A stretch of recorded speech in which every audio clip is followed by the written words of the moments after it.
Hello. Um,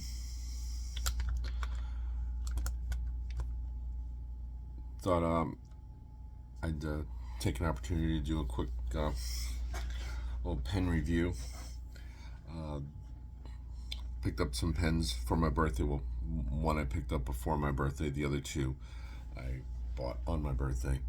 And I thought I'd just do a quick review. I'm still trying to figure out how to use this ring light and get my phone positioned in a way that that works best. So still figuring that one out, but we'll see how it goes. After I do the review, I'm gonna do a little. I'll do my usual progress report at the end. So let's start at the top. This first pen is the Hongdian N2.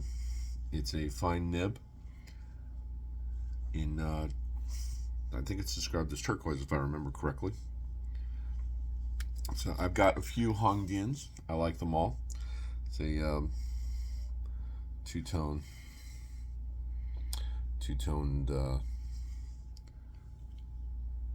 nib a little bit. Fine point. I have this inked with Oxford blue. Diamond Oxford blue. Before I go any further, let me just say I've been using this one. I've been using for about 2 weeks. The other two I've been using for just about a week, a little bit short of a week each one. So and I'm enjoying all three of them. So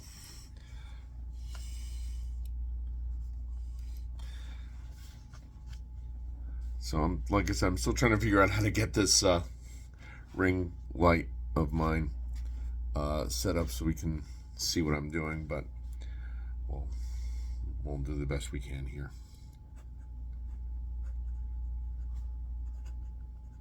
A little bit of a hard start there because I've been waving the pen around without its cap on. And two, fine, and this has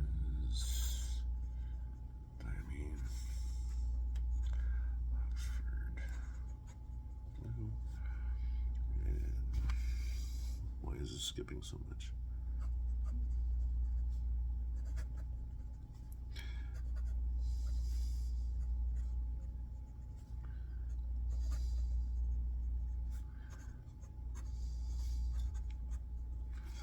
Okay.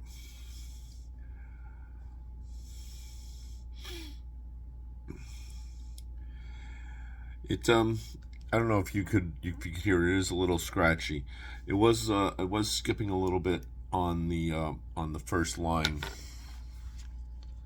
On the first line, and I think it's just because I've been waving the pen around without the cap being on. I have an annoying habit of doing that.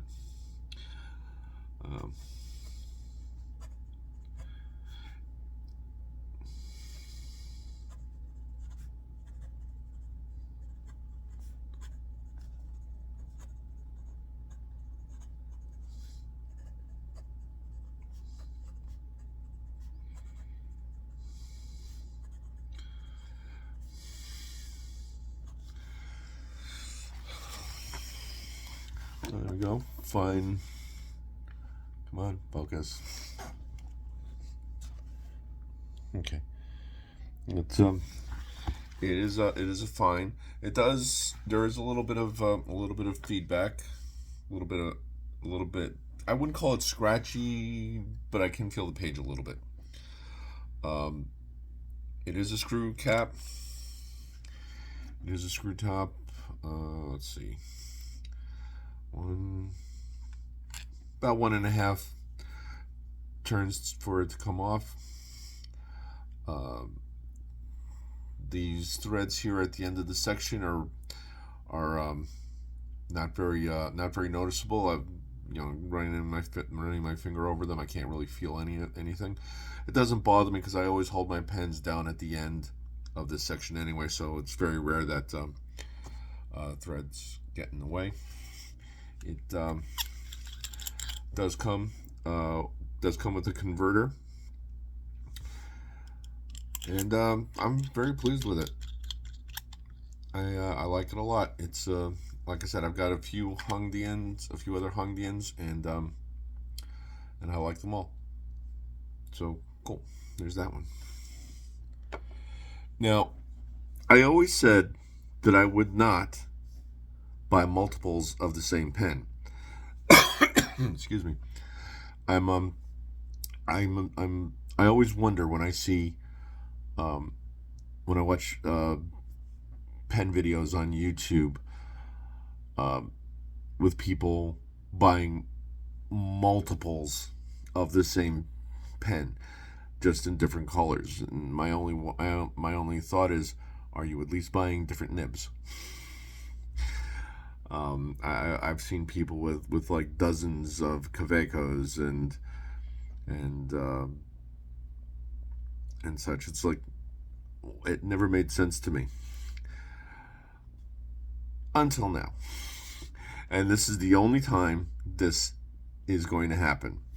I already have a TWSBI Vac 700, but this is the 700R with the I don't remember the actual name of the process, but with the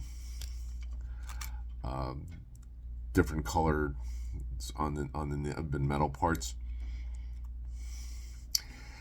This is the only time this is going to happen, and now that I've said that, it'll probably happen again. But this 700R, I have it inked right now with Noodler's Aircore Blue Black, and let's see.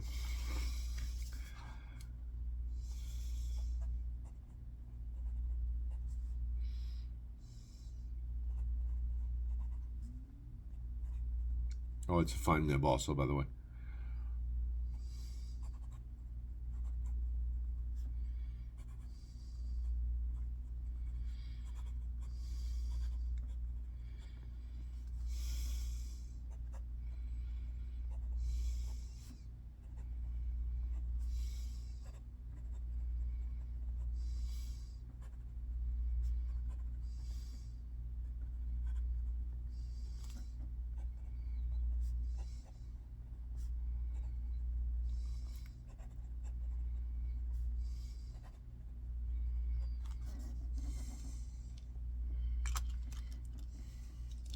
Okay, so there's the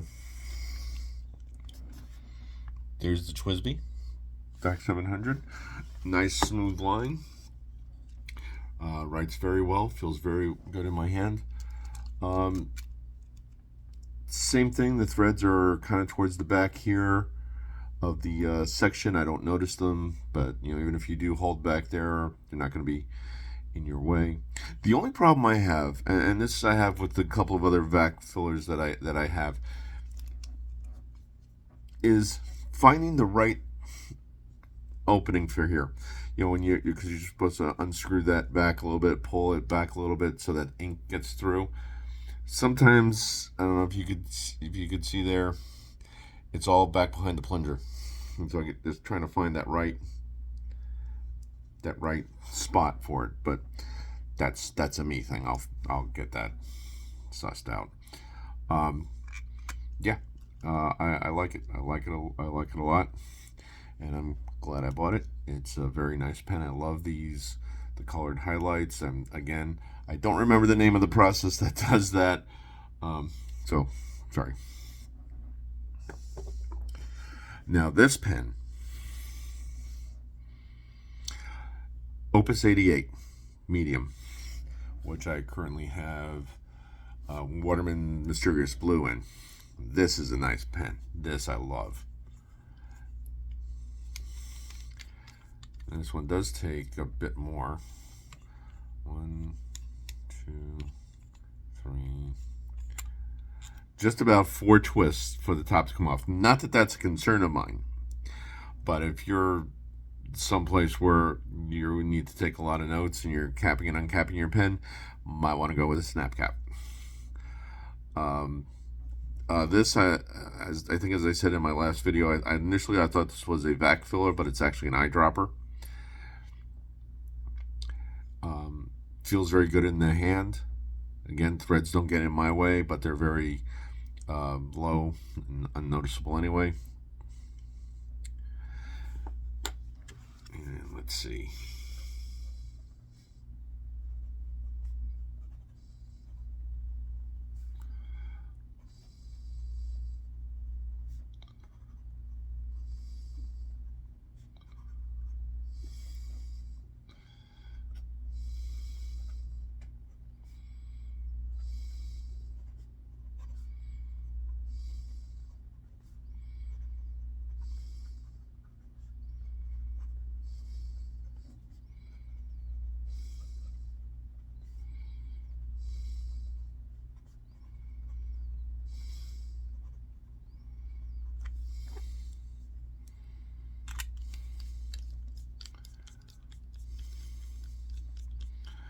Okay.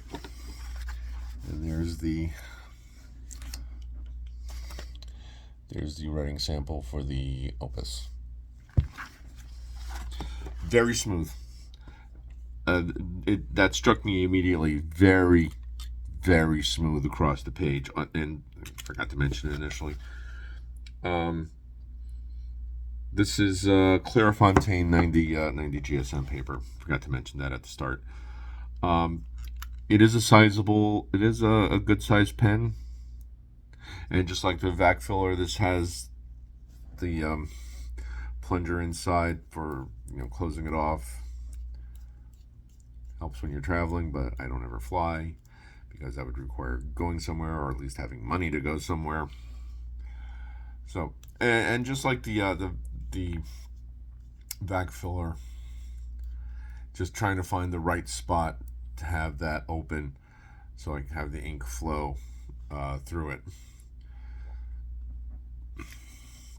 But again, that's a me thing.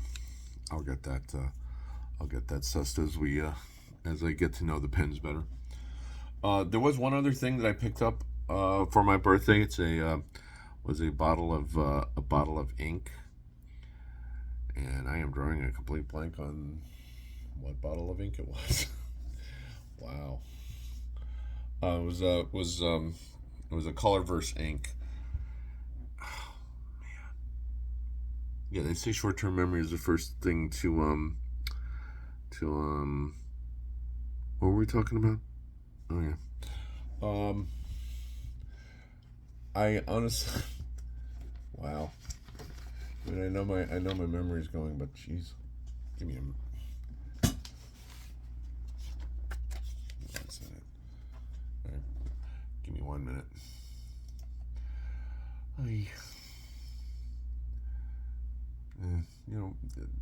And I'll worry about the ink later.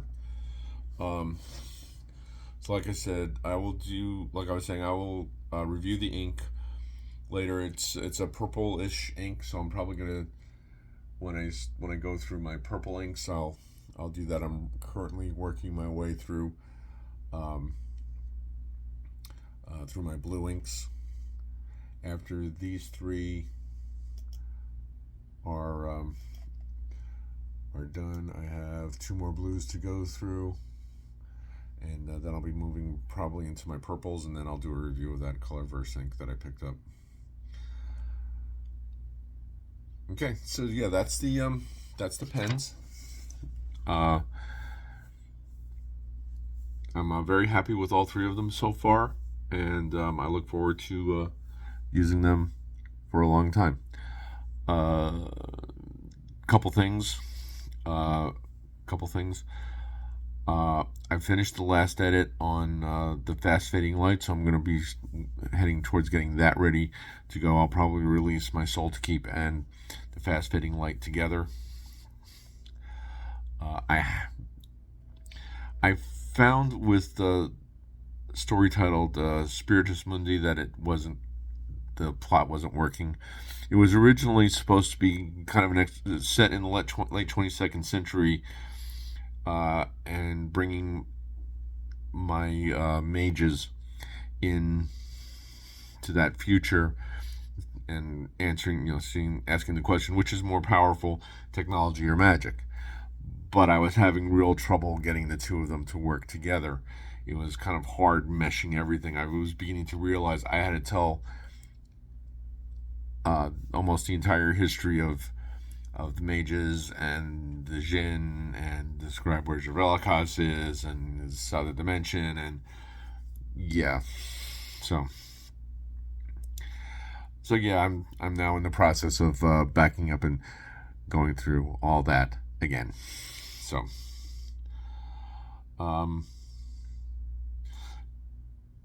but I've got an idea. It's set in 2192. The first scene actually takes place on Carly's birthday of April 20th. And so what I'm thinking of doing is bringing in an adversary from a previous story from On a Cold Wind, because I know his future up to 2191, and then he supposedly dies, or did he? So we'll see how that goes. Aside from that, everything else is going along okay. Work still sucks, but hey, that's work. And yeah, so that's it for now. I'll put a link to the books in the listing in the down below. Again, if you do buy one of the books, please make sure you go back to put in a review, good, bad, or indifferent. It all helps. And yeah, so thanks for watching. Thank you all for following me. I do appreciate it. I really do. And yeah, remember, each of us is the hero of our own stories and the villain of someone else's. Thanks, guys. Take care. Bye.